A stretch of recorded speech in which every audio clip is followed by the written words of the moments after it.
We have, so it was Valerie Sessions, I guess, who's Scott's neighbor, who's the chair of computer science at Charleston Southern University, who introduced me to Scott Hoffman, who lives in Raleigh and Charleston. He's living more in Raleigh now since he's demolished his house because of getting flooded for the third time. 3 times in 3 years. Yeah, so basically the VR allowed him to tear down the house and they're rebuilding, which is great. I know they allowed you to tear it down, but I guess you got approval to build it back now? Yeah, we got the approval to build. Yeah, so that's great. So it's interesting, I had lunch with Scott early in the week and he said, man, I just love sales basically. And he's been in hardware sales until he found software. He's like, man, I prefer software sales any day. And, I'm surrounded with a lot of guys over here at the flagships that can create great products. They couldn't sell their weight of a bag. I mean, it's terrible. They don't know who their client is, and that kind of thing. So then I'm also surrounded by people basically like, man, close the deal. And 6 months later, they're still closing the deal. So I just can't, insult them, and say, man, what about that deal that we were supposed to close 6 months ago? So, when I met up with Scott, he talked about, not just forecasting, but accountability and such. So I'm pleased to, have Scott today. He's got tremendous experience, almost exclusively in the software industry, on both sides, hardware and software. And he's one of the professionals that basically live in our community that we just don't hear about. So I was glad that Valerie made, the introduction. And also has basically practiced, took you to Europe, I guess, for a few years, because a software company that had a presence in Europe. So hopefully we'll all get something out of it. This is a presentation I'm keenly interested in because now we're developing products for use by other communities. So it'll kind of give us all a little bit of guidance. And as you'll well know, presentations are made available online, and they're recorded and kind of made available online. So without further ado, Scott Hoffman, thank you so much for being with us today.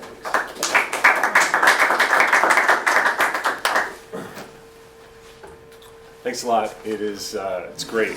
I got to tell you, I do love sales, right? I am a professional rep. It's what I do for a living. It's how I put steaks in the freezer for my family. And I've seen I do a lot of channel sales, so I get to work with a lot of other software companies. And I see their deals, they languish, right? We're trying to do our forecast and get, what are you going to close so we can go to our team and say, we're going to get these deals in. And 4 or 5 months later, we're still working on the same deal. And I think a lot of that just had to do with they just couldn't qualify. They weren't able to know what the compelling reason, the compelling event, why our product was going to beat the competition or the other project, right, where the same funds were going someplace else. So I hope just to talk about that today. I got a few slides and just to really just remind me what to talk about. One thing I thought would be useful to sort of set where we're going to talk. I wasn't going to talk about how to get things at the top of your funnel, right? So if you have more prospects, certainly you can get more deals in, and that's an important part of marketing. I'm not in marketing, and I don't spend a lot of time doing mass, right? I do targeted, I'll do cold calling, and referral selling, etc. So I'm not really looking at the top of the funnel or your post-implementation, how you stay sticky, get your renewal rates up to where you were at. It's all very important and shouldn't be neglected. Customer success calls are super important there. But I wasn't going to focus there. And there's lots of steps inside of here, but really what we're looking at is how do we get a qualified deal, right? We have the sales qualified opportunity. We're working it through where we're determining if we are the right choice or not. And then how do we close that deal at the time when we say it's going to close? What's a compelling event that moves us to close? So I think one of the things that I'm hoping today that will be successful is if you are an individual contributor or if you have a sales team that you're managing, if you leave here today and go to a forecast call, that something that we talk about today you can use on that, right? There's some really great sales methods and processes out there, and I wouldn't say that the 3 Ys are anything specific to me. It's just how I've done my work to be successful. But they're simple, right? It's something that today you can ask. So I have some questions here both as an individual contributor as well as sales leadership, that you could ask perhaps on that call or with a customer and hopefully immediately start to see some results. I worked for a company, and this isn't far off. They actually had a 28-step sales process. And almost all of those steps were required to move to the next stage. But a lot of it got done in parallel. It wasn't all serial. So we all spent a ton of time just trying to manage this CRM system to make sure our deals were in the right spot. Because clearly management was using that as they called it a tool. I would call it a different thing. But they used it as a way of making sure that we were doing our jobs. It's like, well, this and this are happening at the same time. Where is it in the process now? So this is simpler than that. If you think it's too simple, then hopefully I didn't do my job right. But I know I've used this a long time, and it's worked for me. So simple. I think the other thing, it fits really well with some of the more complex. So if you use MEDDIC in your business, or if you're using strategic selling, the challenger sale, all great sales processes. I'm not here to say you shouldn't use those.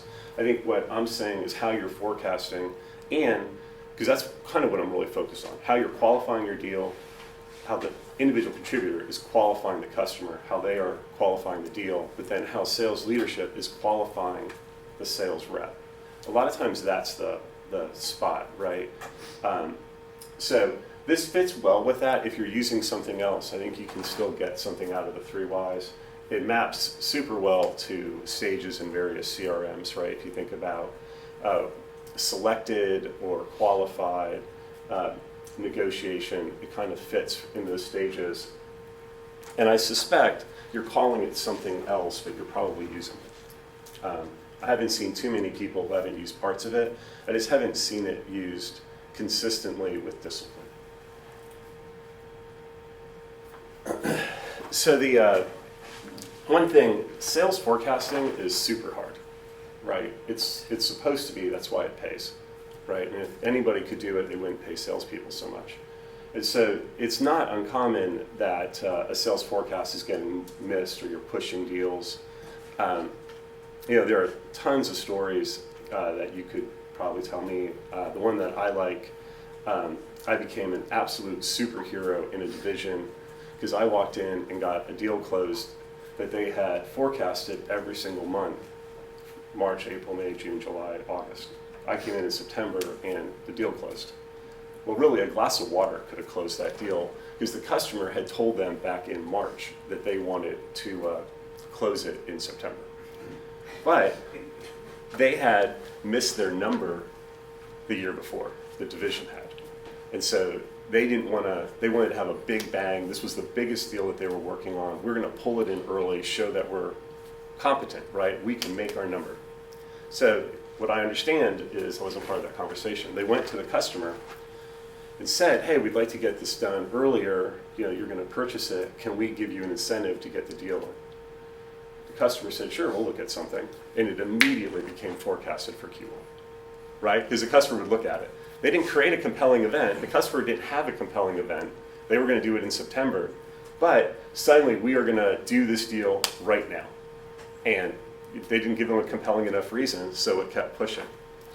I came in September, and by chance, that was the year, right? The reason I came in is because the other people, weren't there anymore.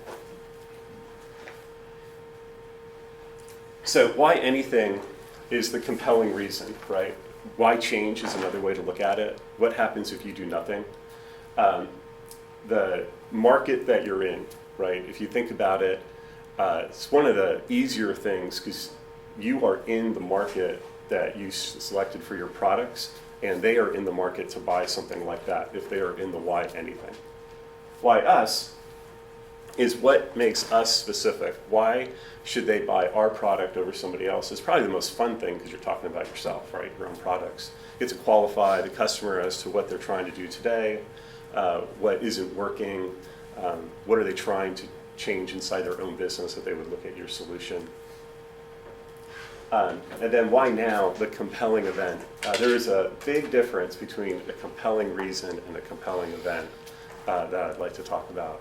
I think that if you If you are focused on the compelling reason and you miss the compelling event, those deals push. Those are the ones that get sales reps fired.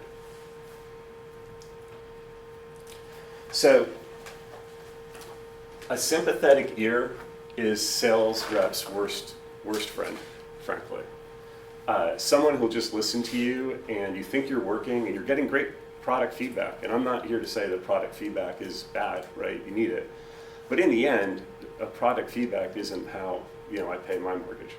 And so you can't just have a sympathetic ear. We had an account that was going to do a multi-year 8-figure deal, right? Everybody in our company heard about this deal until we were tired of hearing about this company. The CEO on down to just the sales reps that were on the other calls for months, right? The rep, we were part of an acquisition. The rep had been talking about that deal since I knew him, and that was for over a year, right? I believe in the time that I knew him, he never sold anything. He got shut out for over a year because this was the deal. He was going to retire after he closed it.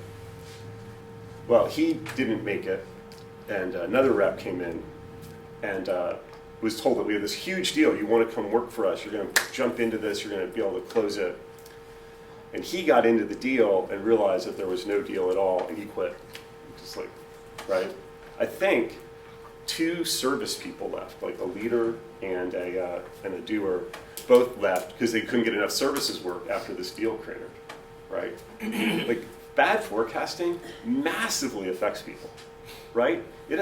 Somebody left a job that they had to come work for my company because they were told there was this huge pipeline that they were going to roll into that was fool's gold, right?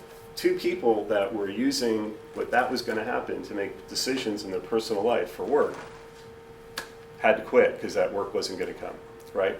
I believe that company, 8-figure deal, multi-years, I think they spent $80,000 with us over their life before we finally said, you're not a customer anymore, we don't want to talk to you. Because they just were never going to buy. We had a great sympathetic ear. We had somebody who loved to talk to us about our solution, had wonderful ideas about how we could help. But realistically, they never changed. The why change could not get answered there. The status quo was a far better choice, they felt, than buying anything from us or anybody else. They didn't buy from a competition, they just didn't buy. So I highlighted some of this for Medic, just to kind of show where it fits. If we need to talk about Medic a little later, I think we'll have the time. But so what's the metric, right? What are they trying to change that they're looking to buy, right? They want to do something faster or cheaper. Are they expanding? Do they think they're going to have more work that they need to get done? What metric is happening that they need to affect? Who is that economic decision maker? Who is going to benefit from this inside the company? And what's their decision process? Hugely important. It's a great way to identify the decision maker, actually. Excuse me. If the person you're talking with and say, well, I make the decision. I'm going to recommend, they're just going to do what I want. It's like, great, that's awesome.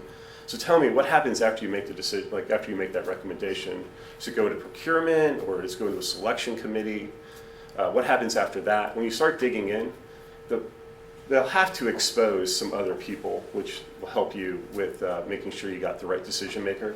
The other is, if they don't know it, you're clearly not with the right person, right? I have yet to meet someone who told me that they're the decision maker who was, right? The decision maker doesn't have to tell you they're the decision maker. Actually, the decision maker typically doesn't want to be identified, if you think about it. And the compelling reason, right? This is that burning reason that somebody woke up on Tuesday and said, I need to spend $10 million over the next 3 years of my company's money to succeed, right? Think about it. Some of these projects are hugely expensive. Why would somebody wake up on last Tuesday and say that, right? I would ask my sales reps that all the time. Why did somebody wake up yesterday and think they need to spend this money? Scott, back to the last two slides, I guess, because they kind of tie together. Is it helpful, basically, when you're going in like that, to have more than one relationship with the company? So basically, your point, I mean, I absolutely agree with you, the sympathetic here, right? Yeah. So basically, at the city, because we did a lot of business with a lot of vendors and that kind of thing, it was ultimately the CFO who would weigh in. He wasn't in the process at all. Right. But then when it came down to the money, he'd weigh in. So does it help to have, in a case like that, the department and somebody in the revenue, so you're having some cross conversation going, or is that detrimental to the process? No, I mean, you got to know the decision process, right? And you got to know who, if there's a committee or what other teams are going to be a part of this. Actually, so we didn't stage this, but I think it's funny. So what I was going to do, so I'm going to answer your question, I think, through an example. So I'd like to hear what some of your questions that you guys use to do this as well, but I thought I'd just put some up here to kind of get us started, and also use an example. So the one that I know from the buyer side is when my company needed to get analytics from our sales, from our CRM. Right, so I worked for a company, I ran 4 teams, but I ran all the deals for the company. And we kept acquiring companies, so the volume came up. And we just weren't getting what we needed out of our CRM. So I kept the magic spreadsheet. And every deal that we were going to close for the quarter was in the spreadsheet, and it was categorized by its category, its product, and the tier that the customer was in, because we tiered them, 1, 2, 3. And then by rep, obviously. And then, so it would take me 2 to 3 man days every quarter to set the magic spreadsheet, because it was multiple sheets. And then it would take about 2 or 3 man hours a week to maintain it. So if you think about it, 2, 13, 26, plus 2 or 3 days, it was taking me about a man week and a half to keep this sheet up to date.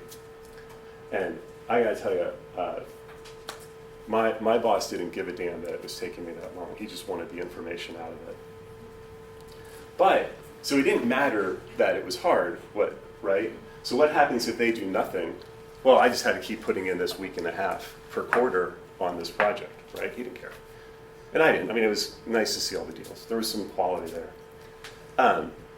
But we then bought the company that broke us. Right, we bought a company that didn't have double the revenue, but it doubled our customer size. And so suddenly I had 2 or 3x the number of deals per quarter that I had to track. And I couldn't do it any longer, right? Now you were going from a man week and a half to closer to 3. It just wasn't possible. So I started trimming the tail. Anything under a certain value I didn't care about. Well, trimming that tail trimmed about 15 to 20% of the revenue that we no longer had any insight into, right? It wasn't a huge amount per deal, but it was a meaningful amount. We could miss our quarter if those deals didn't happen correctly. So it took one time of us struggling, and suddenly we had to buy analytics, right? So what happens if they do nothing? Well, I have to keep doing it, but we're gonna get less and less visibility into the big picture. We need something that'll update automatically. What does success look like? I get better real-time data, right? But to recommend your company, right, in my case, well, I'm getting the data with less effort from me. And why is this not started before? Well, I just did the work because we weren't too big, right? Those are some questions that you can go through to try to get to why is this a possibility? Why were you looking to make this purchase? For the sales rep, who is reporting what to whom? So I'd be talking to this analytics company, right? But I wasn't the reporter. I reported to my boss, but between us, we didn't have the juice to make this purchase, right? What mattered was my boss reporting to the CEO, who had to report to the board. That's where the rub wasn't me, right? So who's reporting what to whom? Knowing that, if you think about it, you get your metric. What are you reporting? You get perhaps who the key decision maker is. Well, the key decision maker was going to be in the finance office. So although it was a sales purchase, we were going to use it. finance was the one that was going to eventually get this data as it went through the board, to the CEO and through the board. Personal win for me, I was going to get a week and a half back.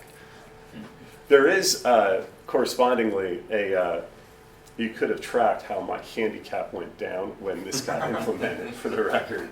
And then a budgeted item, right? Is this going to take budget from another project, or is this going to take or is it already have the budget? Are they going to try to find it? For us, we didn't really have it that way, so where we were going to find the money was a challenge. And the last question is throughout all of these, right? Asking your rep when the last time they asked, right? So the only way I can do this is the only way I can explain it. Humans in general stop asking questions when they get the right answer. And the best example I have for that is, my wife said yes when I asked her to marry me, and I didn't ask her again. Right? I didn't want a second answer on that. She said yes, we were done, we were going to get married. So a lot of these times though, the situation changes. So I'm working on a deal now, and we get our software embedded with another company's software and go to market. That's our path, right? So their development cycle is hugely important to us. So they were going to release their software. It's great, and they were going to include us in that. And that was on time. They were coming out with that. So every time I asked, is that on time? But we weren't making a lot of progress in the sales cycle. So finally I asked, it's on time, but are you still including connectivity in this? Oh no, we pushed it. Right? So if I hadn't asked, we would have kept going as if we had a deal, because they released their software without realizing that what we were doing for a living, they weren't going to include in the product. Right? You got to keep asking. Unless she says yes, then I got to tell you, don't ask a second time. So, or he, I guess. So, do you guys have any questions that you guys use when you're trying to get to the big picture? Why someone would buy anything, not just your software or your service, but what the market in general from your competitor, or make a change in any way? Well, you guys got to sell something, right? All right. Use those then, if you're not doing it. All right. You're talking to a rep or a partner, and they say the deal's, they're working on a deal, and you ask, great, what's the chance it's coming in? It's 50-50. It's a coin flip.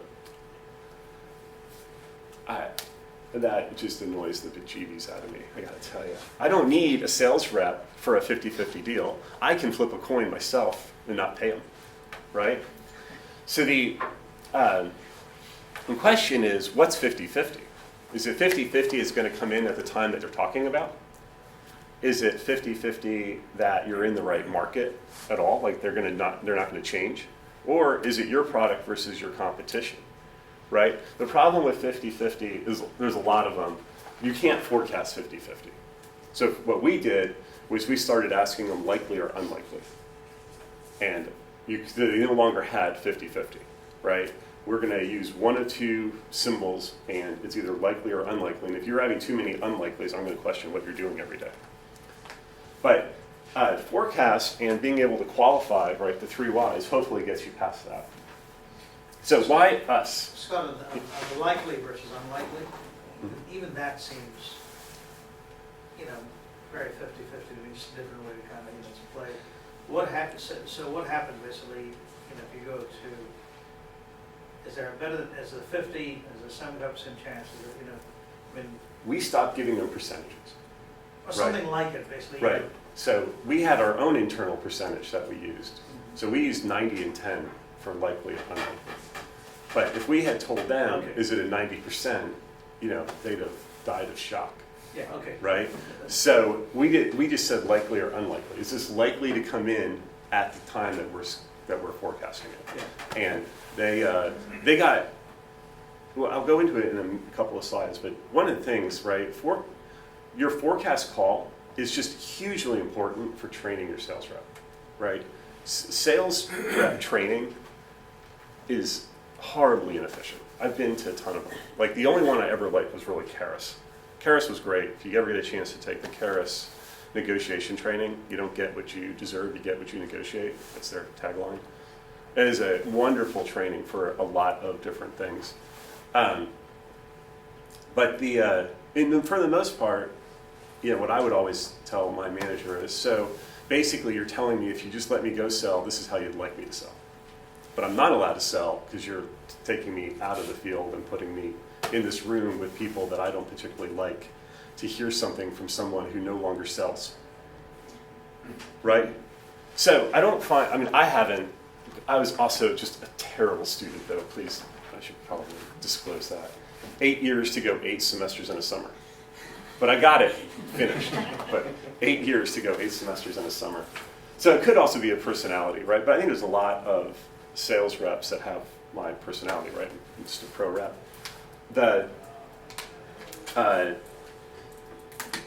However, if you are asking someone the questions that you need answered in your forecast call, if they're not giving you those answers and they won't improve, well, then you sort of know something, right?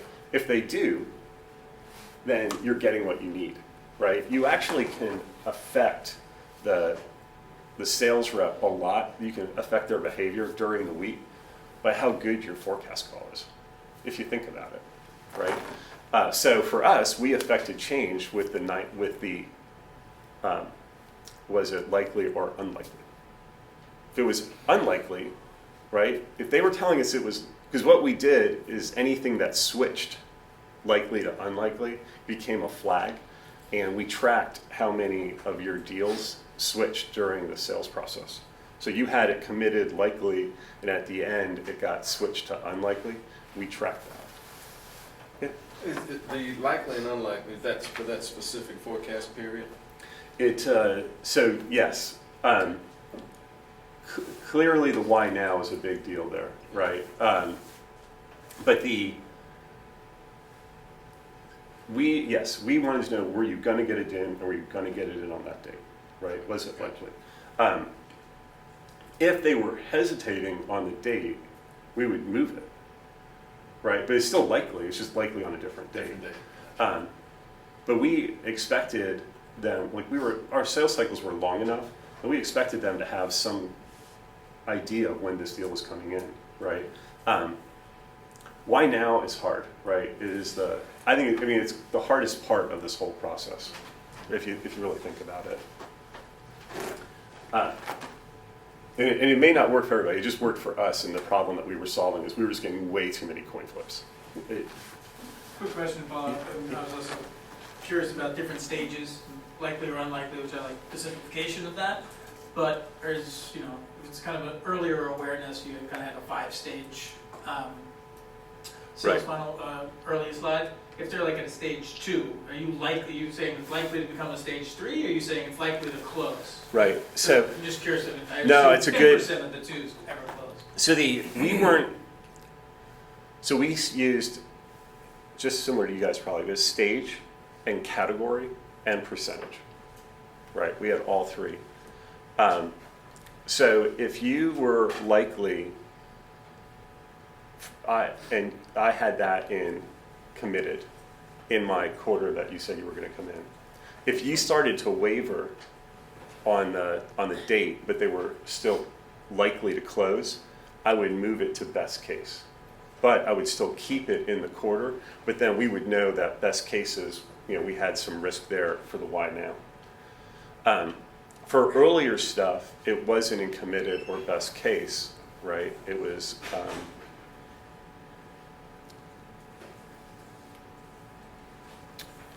so it was omitted from but it wasn't the category. There was a different category that we used. It was like working or something. But then we had the stages that it went through. I just don't think the stages are as important. I think the stages are important for marketing. Right? So if your sales team is disciplined in making sure that they're moving the stuff through the stages correctly, and you're looking at new business, and so when you get to the technical evaluation stage, if things are cratering there, marketing and sales management can see a trend and look at it. for sales forecasting, I just have never cared about the stage. I cared about the category. Are we committing this deal or not? Is it best case, or are we just working on, I think it was pipeline was the other one. So rather than, I think it was pipeline, best case, and committed were the three that we used. So we had pipeline deals, but if we had a pipeline deal inside the quarter, it was a red flag. Why are you forecasting something that you don't even think is best case, right? You're doing pipeline development. So either you're lazy and you just haven't updated Salesforce, which happens, right? You've been on vacation, or you just, I'm in week 3 of 4 straight weeks of travel. And so, my Salesforce, we use Salesforce, just isn't as updated as it normally is. But so why is it there, right? Or do you just not know, right? And you gotta probably push that out, which goes to your point, is it for them? So it's still maybe likely to happen, you're still working on it, but you're pushing it further away. I think if I were to say choose what to focus on, as sales leadership, I would say focus on category. Stages just, they have real use, but I just think they have real use for different purposes than forecasting. We're not talking about the other purposes, just the forecast. So decision criteria and champion. So we talked about decision process, right? If you think about it, I make a recommendation to a committee. Well, that process could be that, I'm talking to 70 of you guys, we're bringing 4 of you in, we're gonna take down to 2 for a POC, and then the committee's gonna select 1 based on some weighted categories that they're interested in. That's a very great sales process. Well, the decision criteria, if you really think about it, is that weighted matrix that they're gonna use, right? What are they making their decision for, right? Is it cost? Is it size? Do they want something smaller, faster, cheaper, whatever? So can that person articulate that clearly, right? Not rambling 3-paragraph answers that at the end, you'd rather stick hot needles in your eyes than have to read. And the champion, super important, right? You gotta have that person in your organization that's gonna get the personal win if this happens, right? That person helps you get the deal. They will also be your absolute biggest critic if something goes wrong. That person is, in many cases, hitching their career to you, right? So I worked for a company that bought companies, right? A PE firm. The champion, you could tell who the champion was when we called into that organization afterwards. Because that person was petrified, right? They had just spent an enormous amount of their company's money and time buying this piece of software that just got bought by a private equity firm. Like, their career is, they're thinking, oh my God, I gotta go find a different job, right? How are we gonna protect them, right? Champions are awesome, but you gotta know they're also gonna be huge critics if something goes wrong. They are thinking, this is how I'm gonna get ahead in life, right? Your unique advantage, what do you do that's better? The thing about, these two go together,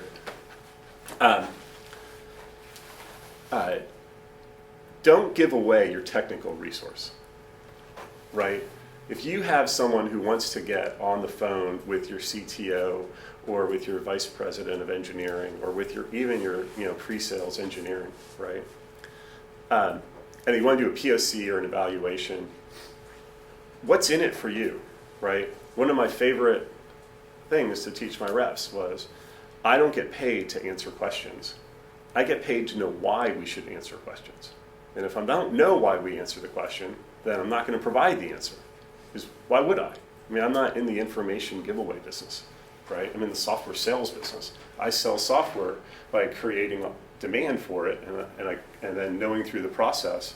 If I need access to power and you need information from me, great. So you want to do a POC, let's have a pre-POC call. And let's say Sharon was the economic decision maker. Is Sharon going to attend the pre-call? Right? I now have access to them. If you give away your quid, you just can't get your quote. You just can't. And the place to do that is there, right, in that technical resource. So some questions going back to our example that we've been using of the magic spreadsheet replacement. So what was missing from our current solution, right? So asking me that, it would be not just ease of use and time, but also getting real-time information to the sales team, to the executive team.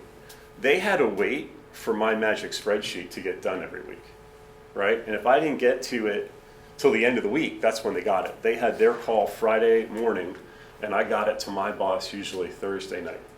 But if I didn't get it to him Thursday night, if I didn't get it to him until Friday morning, then he not only didn't have time to prep, but I also had to be on call to answer texts that I was getting right during the call to answer the questions of why something, because he didn't have time to look at it. So the real-time information was clearly missing. It wasn't just scale, it was also that, right? Once they saw what they were missing, that was great. The other thing, I couldn't take a vacation, right? I mean, I couldn't, right? So, you had asked about other teams, right? What other teams have a stake in this, and what are their roles? What's important to them? Why do they care? How do we address it, right? Are they coming to one of our meetings? I did a deal with the government agency, and I flew up to DC for a half-hour meeting to meet with 10 department heads who are going to be a part of the decision. So the guy who was working with us to close the deal said, "We're buying Scott's software unless one of you raise your hand right now and tell me why you shouldn't. Scott's here to answer your objections. Go." Right? I got that deal. What is the result of the successful blank, right? POC is a really popular one.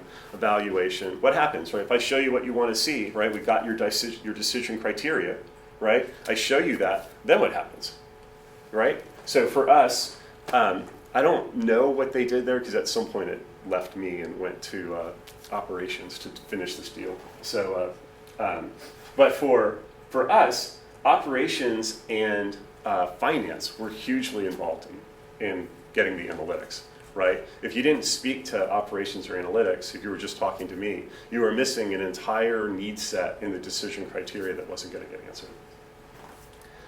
For your rep, do you have access to that decision maker, right? So now you're asking the company to start investing.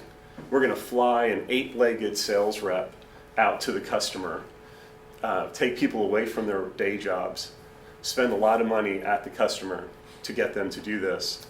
Do you even have access to the guy or girl who's going to make this decision, right? Are you able to talk to them? How do you know that us making this investment is going to actually help us? My favorite, how have you determined that they're the decision maker, right? Well, Joe told me he was. Get out, just go. Don't call me anymore. I mean, Joe's not the decision maker. And then I've used it, not all the time, but what about us makes the champion want us? It isn't because, you're nice or a good dancer or you took them out golfing. I mean, those days are over, right? What about our product is going to get this person ahead, right? Why does Joe think that they are going to get ahead in their career by using our software, right? So professionally, the greatest thing I fear is fearing to spite myself, right? The second is probably that. I fear what I don't understand. I was doing a deal with a huge software company a few years ago, and it had to close on a date to get it into the quarter. Not the last day of the quarter, it had to close like 2 months earlier than that because of the payment terms that we were giving them for the deal. And so we're down to the last week, because it was in June, and there were tons of vacations that kept getting in the way of us negotiating the paper. We finally get the paper set the last Monday, the last full week, right? And the month ends on a Friday. So we have 5 days, right? So day one, talk to the guy. I'm going to talk to him every day at 10 o'clock in the morning. Day one, he knows the signers. He's 2 people that have to sign off on this. He is talked to one of them. He is tracking down the second to have a quick call. Shouldn't be any problem. Probably have it wrapped up by tomorrow. The other guy's in Europe. Day 2, 10 a.m. Second guy's on vacation, but he's got a person who's supposed to sign for them. We're gonna chase that person down. Shouldn't have any problems. Totally set, right? Day 3. Talk to that guy. We're actually in the wrong thread. They had a reshuffle, and they're no longer responsible for this. We have to go to this other group. It's 2 other people that we need to talk to who we haven't spoken to at all yet about our product. Day 4, one of those guys is on vacation. Now, I'm less than feeling great about my life right now, right? Day 5, they tracked down the second guy and got it signed, and there was much rejoicing, and I can still tell you guys the story. If that didn't happen, I probably wouldn't have. But I do think the funny part about it was I didn't tell my manager any of that. I mean, what all they were going to do is just annoy the hell out of me, and I was already frustrated. But when I finally got it back into the office and told her, it's so great. So she starts by standing, right, like I am. And then as I tell her the story, she kind of goes like this, and then like this. And then at the end of it, she was sitting down with her I'm like, well, we got the deal in. She's like, how close were you to not getting that deal in? I went, one guy in Europe leaving work early on a Friday. That was the delta, right?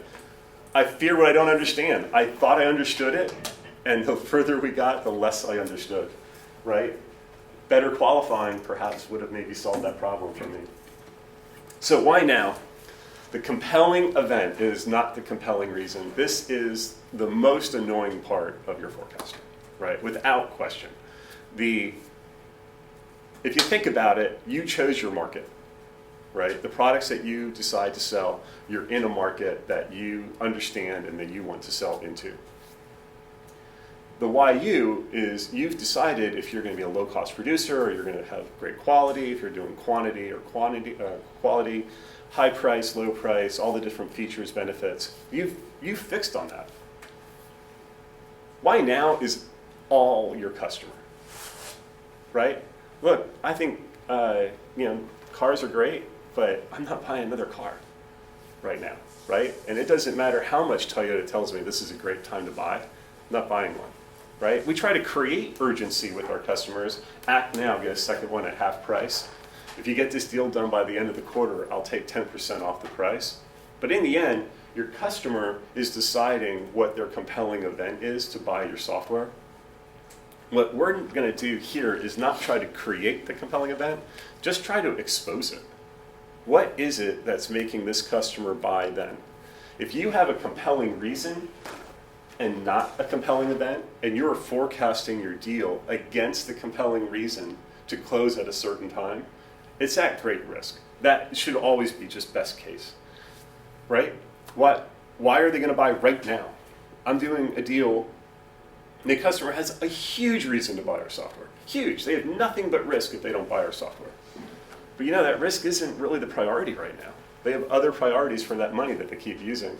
And so it just keeps getting pushed, right? So I keep trying to put it out into the following year so it stays out of forecast. It's not always working.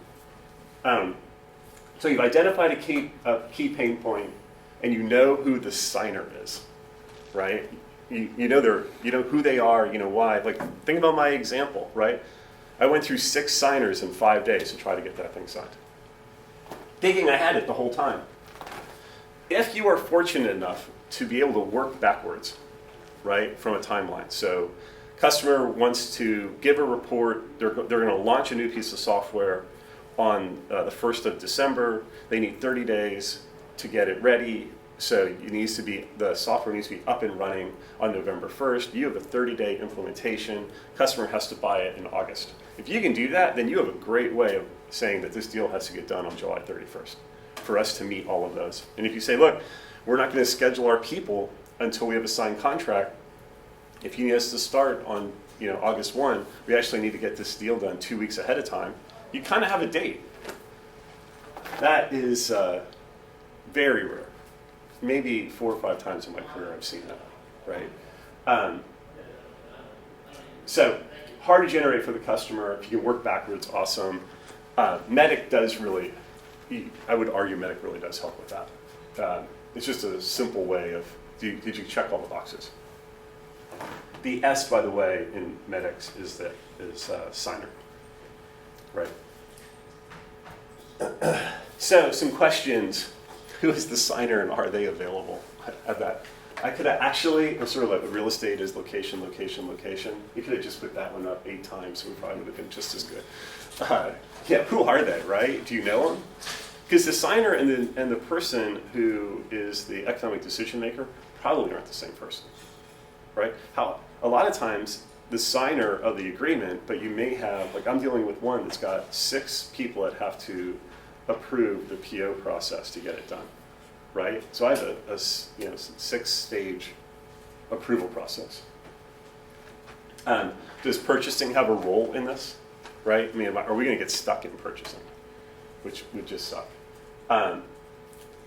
Does this offer meet your decision criteria? It's probably less about why now. You could have probably even moved that to why us. They're going to have ROIs that they have to meet. And if it's not being met, right? I mean, just think about your personal life of something that you bought recently.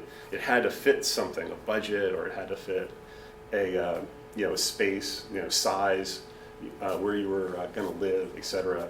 Does it fit that, right? I want to live 15 minutes from my work. Well, if this house is 25 minutes, it doesn't fit my decision criteria.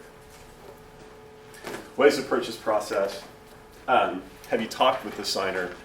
You can't always have that. And just because the person can't talk with the signer doesn't mean they're not doing their job. But you should at least ask, right?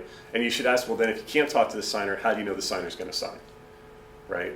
Who else has to sign? Who's briefing that person? Have you had a chance to talk with that person? What questions do you think they're going to come up with, right? Just because they can't talk with the signer, it doesn't mean they failed. That second one, what happens if it pushes is, I think, important. If the customer has no penalty from pushing this out a quarter, I find it hard to believe they're going to spend the money now. At least that's been my experience. Do they need a PO? Don't wait until the last minute to realize the customer needed a PO and they hadn't gotten it started, right? Going back to the beginning, if you think about it, what's the purchasing process? The champion or coach that you're talking to doesn't know it and didn't know that they actually needed a PO is just horrific. It's a horrific space to be in. How long does it take? Again, you're just trying to figure out if this can actually happen in the time frame they're saying it's going to happen, because that pushing just bites. I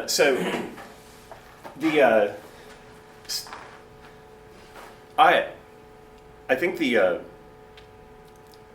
this is a loose way of getting to this information, right? If you have like that 28-step process, if you have a lot of things that are required, what I have found is the more required steps you have, the less chance your reps, you can actually tell if it's accurate, because they're going to skip some of those steps anyway. It's got to be a little loose, right? The place that it shouldn't be loose, we kind of talked about it earlier, is in the forecast call.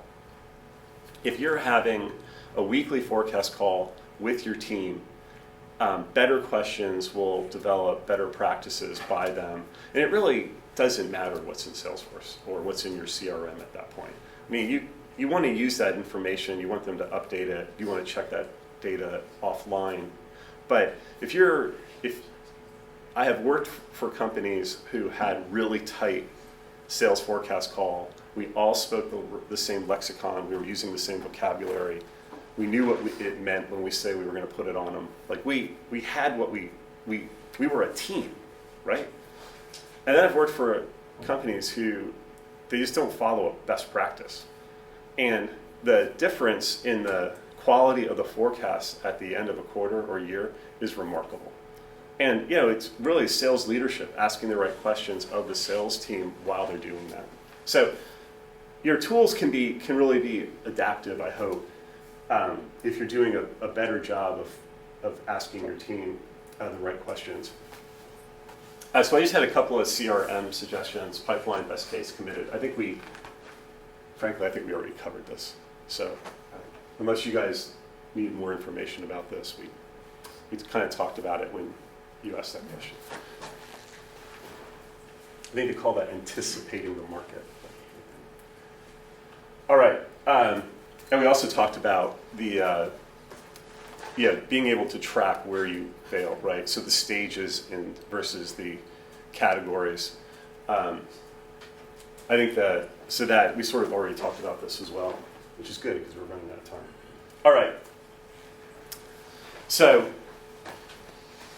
it's hard, right? But if your sales team is giving you a forecast that is multiple paragraphs of explanation, I would question if that person knows what they're talking about, right? So I get it, not everyone thinks in bullets, and I'm not saying that they're wrong if they do, but to me, it's a flag that I need to go take a look at. You should be able to explain what's going to happen next with a deal in a bullet. It shouldn't take a paragraph. Consistency and comparison. If you keep missing, you keep dropping off deals out of pipeline, or they're just not closing because of price. If you can just see that several times, right? Again, you're talking to your team on the forecast call, and suddenly that deal's gone, and it's always in the same spot. Then you can maybe address a problem. Without question, pushing sucks worse than losing. I would far, far, far better lose. I can't tell you how much I'd rather lose than push. At least I got a couple of things right. If you think about it, right? The why anything question was answered, and the why now, they made the decision. It just wasn't why us. But I got 2 of the 3 right. I'm in the right market, and I'm able to forecast correctly. We just didn't win. But I don't have to work on it anymore. If it pushes, are you in the right market? Does your product do anything that they want to buy? And can you figure out what a compelling event is? There's no data at all that you're doing something right if it pushes. Plus, you have to keep working on it, and you're working on other stuff. Eventually, you stop prospecting because you're working on these big honking deals that are going to change the way I live life forever, right? Which just sucks. And I'll leave you with this. So I hate, I think, I feel, I believe. I have a wife that will be a great reference for those words. So the story behind it is I had a customer who wanted me to intro them to the VP because they weren't getting anywhere with me in negotiation. And I said, great, his name and email address is on our website. Send him an email and get no, we want you to do it. Awesome, I'll be glad to do that for you. You have to send me an email that explains why my pricing is too high without using the words I think, I feel, or I believe. Because I think my pricing is too low. I feel you don't have an awful lot of choices. And I believe if I don't have a signed contract by Friday, I'm doubling my price. Because we had a clause in our contract that we had to honor an old price. And it was so it was such a bad contract. I still get to now. So I started using that, right? If somebody uses I think, I feel, I believe, I start to question it. So if you are a sales leader or a salesperson, you're on a forecast call, just start keeping track of how many times sales reps use the word I think, I feel, I believe. And I will buy you a beer at the Griffin if I'm wrong, and I will be there later today. It corresponds to the worst forecasting in the company. The rep that uses those words the most. If they say, well, I feel that this is really going to happen because they think that they've got all the criteria covered, they don't know what the hell they're talking about. They just don't. I mean, how could they? Right? I mean, have some confidence. Anyway, that's it. I'm not giving my slides. What would be the inverse of those questions? So what are you looking for? Then I think, I feel, I believe. Yeah. It is. It will. It is. It is, right? So who needs to sign next? Who needs to sign next? Well, I think, right? Versus John. John needs to sign next. It's not I think John needs to sign next, right? So there's certain, someone using the word just, right? Well, I was just gonna, or I just wanted, it's like, if you're using the word just, you are probably trying to explain to me why you failed, right? When I hear the word just, I immediately start trying to figure out what I'm about to be sold, like what they're positioning as a failure into success. right? It's just a key trigger for me in those, right? No, right? It isn't, I think it's going to happen, or I feel we're there. It's, what happens if this happens? Well, I believe. If we're going to go out with an 8-legged salesperson to go spend all that money, what's going to happen, right? Why would we spend that money? Yeah, I had two teams in the United States, North America and Europe. So it was 4 of us, 4 teams. There were 10 or so people, and I would, if they all got to the point where someone said, "I think I feel like the way," they started heckling each other. They enjoyed working for me. I don't think I was all brutal, but yeah, that's a good question. Questions before we wrap up? Yeah, I just had another, the proverbial rose-colored glasses, even if you put it as likely or unlikely. Yeah. We've all worked with somebody who's, that deal's definitely closing. Sure. There's no thing, it's happening. Yeah. And it will languish and it'll kick. Love that guy. Do you have any, the leveling exercise, or do you just kind of back it up with data from hindsight of how to kind of level different salesperson's expectations of what does likely really mean? Yes. So it was asking better questions, right? So why do you think it's likely? Who needs to sign it, right? What metric are we hitting that's going to do that, right? It was basically just asking them a bunch of questions. The two things I think you can't do is take your sales rep's info and change it for them into what you think the reality is. You have to have clarity, but you have to believe what they're telling you. And so you then are responsible for, the second thing is you're responsible for making sure what they're telling you is accurate. It's the sales rep didn't fail if they're consistently getting their forecast wrong. Sales leadership did.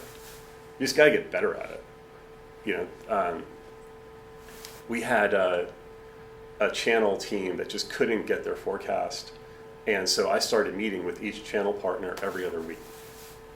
And, we fixed it. We started asking better questions, and they stopped telling us stuff was going to close when it wasn't.